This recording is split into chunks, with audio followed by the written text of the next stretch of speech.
نحمدہ و نصلی علی رسولہ الکریم اما بعد فاعوذ باللہ من الشیطان الرجیم بسم اللہ الرحمن الرحیم اللہم صلی علی محمد وعلی آل محمد وبارک وسلم۔ آج آپ سے بہت ہی عظیم الشان نماز جو ہے اس کا ذکر کرنا ہے، اس کی فضیلت کے بارے میں بات ہوگی۔ یہ وہ نماز ہے جس کے فضائل بہت زیادہ بیان ہوئے۔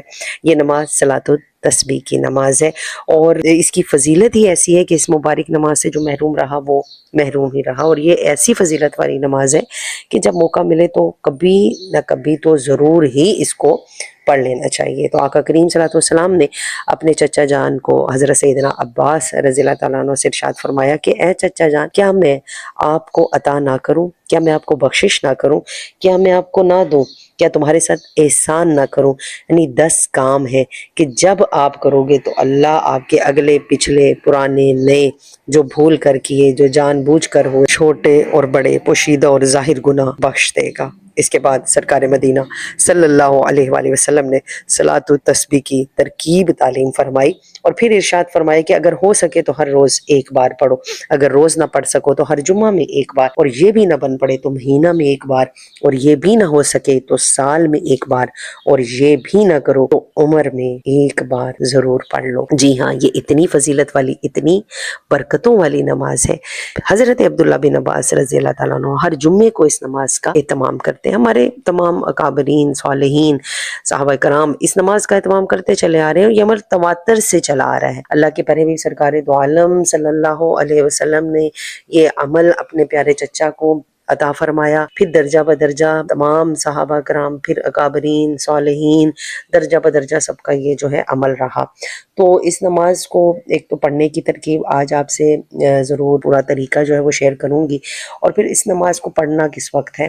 تو بہترین وقت آقا کریم صلی اللہ علیہ وسلم نے کیا فرمایا کہ چاشت کے بعد کا وقت جو ہے بیان فرمایا۔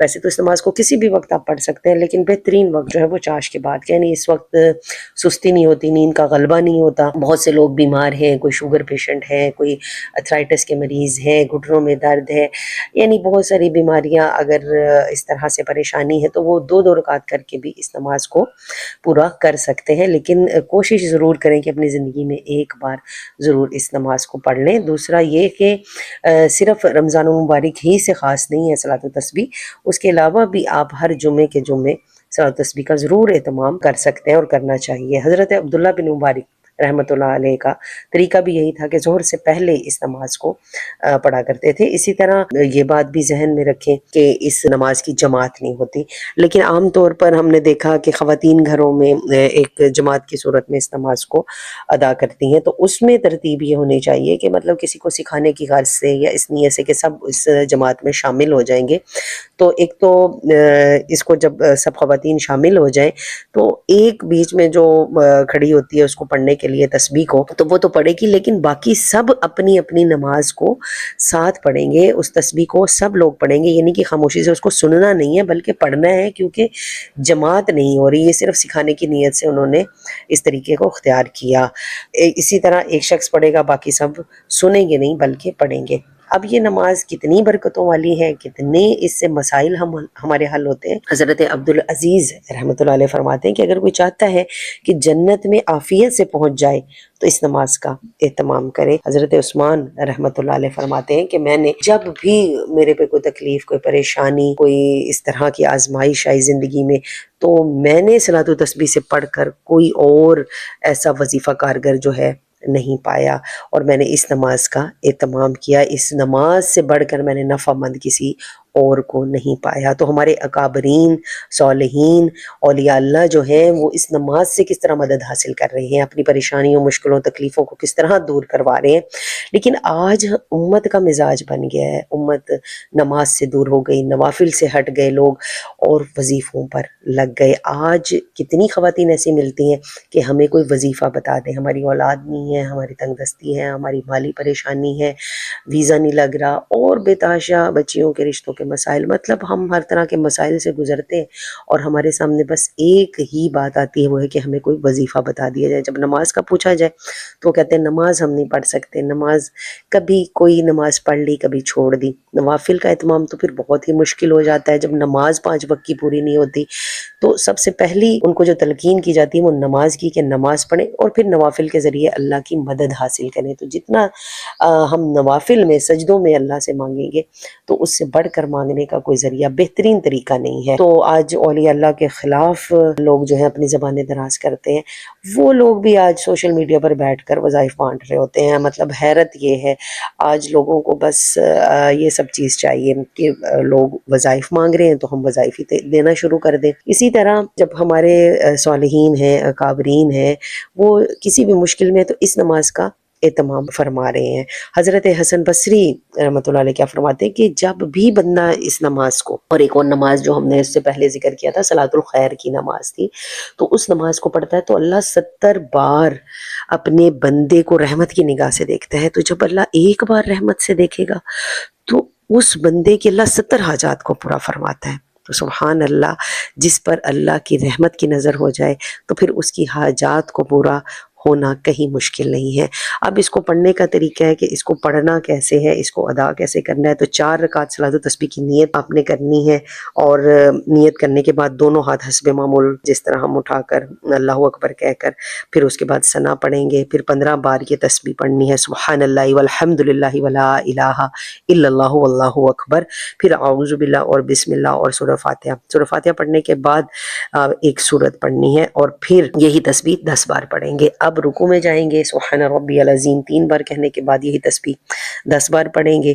رکوع سے کھڑے ہو جائیں گے اور سمیع اللہ لمن حمدہ ربنا ولک الحمد کہنے کے بعد 10 بار یہی تسبیح پڑھیں گے۔ پھر سجدہ میں جائیں اور سبحان ربی الاعلیٰ 3 بار کہنے کے بعد 10 بار یہی تسبیح پڑھیں گے۔ پھر جلسہ میں بھی یہی تسبیح 10 بار، اور پھر دوسرے سجدے میں بھی یعنی پہلے ہی سجدے کی طرح 10 بار پڑھیں گے۔ تو یہ ایک رکعت میں کل 75 بار یہ تسبیح ہوئی، یعنی 75 ٹائمز ہم نے اس تسبیح کو ایک رکعت میں مکمل کیا۔ اب آپ کو 4 رکعت میں یعنی یہ 300 بار اس تسبیح کو پڑھنا ہے۔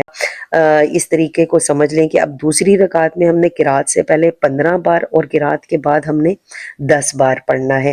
اسی طرح گزشتہ رکعت کی طرح یہ رکعت بھی مکمل کر کے ہم قضا تحیات کے بعد درود ابراہیم پڑھیں اور قضا میں تسبیحات نہ پڑھیں، یعنی پھر جب ہم قضا میں بیٹھیں گے یہاں آپ نے یہ تسبیحات نہیں پڑھنی، اور تیسری رکعت میں ثنا کے بعد 15 بار یہی تسبیح پڑھیں گے۔ یعنی 2 رکعتیں جب ہماری مکمل ہوئیں، ہم بیٹھے، ہم نے تحیات دعا پڑھنے کے بعد جب ہم کھڑے ہوں گے تو پھر ہم ثنا پڑھیں گے اور پھر 15 بار یہ تسبیح، پھر اعوذ باللہ بسم اللہ کے بعد ہم قرات کریں گے، اور سورہ فاتحہ کے بعد کوئی سورت ساتھ ملا لیں۔ بہترین ہے کہ اس میں چاروں کل جو ہیں وہ ملا کر پڑھ لیے جائیں، یعنی پہلے رکعت میں سورہ کافرون، دوسری میں سورہ اخلاص، تیسری میں فلق، چوتھی میں ناس، اس طرح پڑھ لیا جائے۔ اس طرح آپ نے ان چاروں رکعتوں کو مکمل کرنا ہے۔ یہاں یہ طریقہ اچھی طرح آپ کو سمجھ آ گیا ہوگا کہ اس کو ہم نے کیسے پڑھنا ہے۔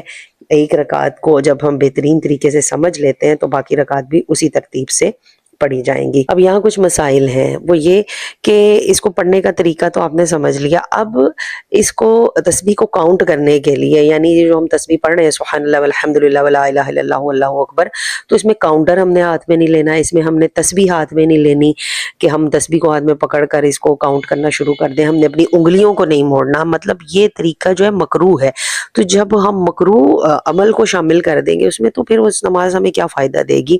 اس میں بہترین طریقہ یہ ہے کہ اپنی انگلیوں کو دباتے جائیں گے، اپنی انگلیوں کو دباتے جائیں گے تو حساب ہوتا جائے گا، یہاں آپ کو انگلیوں کو موڑنا یا تسبیح پکڑنا اس کی ضرورت نہیں پڑے گی۔ دوسرا مسئلہ یہ کہ اگر بیچ میں آپ کہیں بھول گئے ہیں، آپ کو وہ یاد نہیں رہا کہ ہم نے یہاں تسبیح کو پڑھنا تھا، کیونکہ یہ ہمارے عمل میں شامل تو تھی نہیں، عادت میں شامل نہیں تھی، تو بھول بھی جاتے ہیں۔ تو اگر ہم 10 بار کہیں پڑھنا بھول گئے تو اس تسبیح کی تعداد کو ہم رکوع میں پورا نہیں کریں گے بلکہ سجدے میں پورا کر لیں گے، ہم اگلے رکن میں اس تسبیح کو پورا کر لیں گے۔ اور بہترین ہے کہ اس تسبیح کو ہم سجدے میں پورا کریں گے، کیونکہ سجدے میں اللہ رب العزت کو سجدہ لمبا کرنا بہت پسند ہے، تو اس کو ہم سجدے میں پورا کر لیں گے، اور اس طرح سے ہماری یہ نماز جو ہے وہ مکمل ہو جائے گی۔ تو بہترین طریقہ اللہ رب العزت سے مانگنے کا، اپنی پریشانیوں کو دور کروانے کا، اپنی تکلیفوں، اپنی آزمائشوں، بیماریوں اور اپنے اوپر آئی مشکلات کو حل کروانے کا بہترین طریقہ جو عطا فرمایا آقا کریم صلی اللہ علیہ وسلم نے، وہ صلاۃ التسبیح کا طریقہ ہے۔ ہمیں وہ عمل کرنا ہے جو آقا کریم صلی اللہ علیہ وسلم سے عطا ہوا، ہمیں وہ عمل کرنا ہے جو صالحین، صحابہ کرام، اولیاء اللہ وہ سب کرتے چلے آئے۔ اس میں اگر لوگ یہاں بھی کہیں نہ کہیں روڑے اٹکانے کی کوشش کریں اور وہ کہیں کہ یہ نہیں پڑھو، یہ کہیں سے ثابت نہیں ہے، یہ کہیں سے ضعیف حدیث ہے، کہیں کچھ کہہ دیں، تو آپ نے ان چکروں میں نہیں پڑھنا۔ جو طریقہ چلتا چلا آ رہا ہے، تواتر سے چلتا آ رہا ہے، ہم نے اس پر عمل کرنا ہے۔ اور پھر تیسرے کلمے کی تسبیح، اور اس تسبیح میں بے حد پوشیدہ برکات ہیں، تو پھر نماز میں اس کو پڑھا تو اس کا نفع کئی گنا زیادہ بڑھ جاتا ہے، اور بہت سارے اس میں پوشیدہ راز ہیں، یعنی اللہ رب العزت اگلے پچھلے تمام گناہوں کو معاف فرما دے گا، پاک صاف کر دے گا، انسان کو نگاہ رحمت فرمائے گا، تو اس سے بڑھ کر ہمیں اور کیا چاہیے۔ بس اللہ رب العزت سے یہی دعا ہے کہ اللہ ہمیں اس کا عامل بنائے، عمل کی توفیق عطا فرمائے۔ وما علینا الا البلاغ المبین۔